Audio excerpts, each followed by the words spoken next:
नमस्कार, प्रणाम, हर हर महादेव। गाइस, आज पावर स्टार पवन सिंह और सनी लियोनी का गाना आने वाला था, जिस पे मैंने वीडियो पे बनाया था।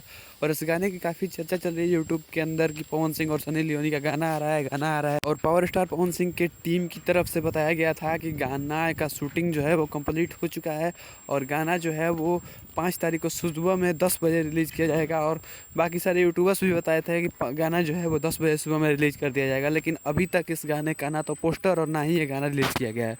तो आपको बता दें कि इस गाने की रिकॉर्डिंग कंप्लीट कर ली गई थी, बस कुछ टेक्निकल इश्यूज़ की वजह से, कुछ खराबी की वजह से, या फिर एडिटिंग का काम जो है वही बाकी है।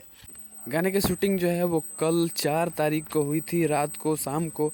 और उसके बाद पवन सिंह का बर्थडे मना था, लेकिन अभी तक इस गाने का जो है वो काम बाकी था, जिसकी वजह से आज सुबह में ये गाना जो है वो 10 बजे नहीं आ सका। लेकिन फाइनल अपडेट ये है कि गाना का पोस्टर जो है अब तुरंत 1 घंटे के अंदर रिलीज़ किया जाएगा और गाना जो है वो 4 बजे तक रिलीज़ कर दिया जाएगा।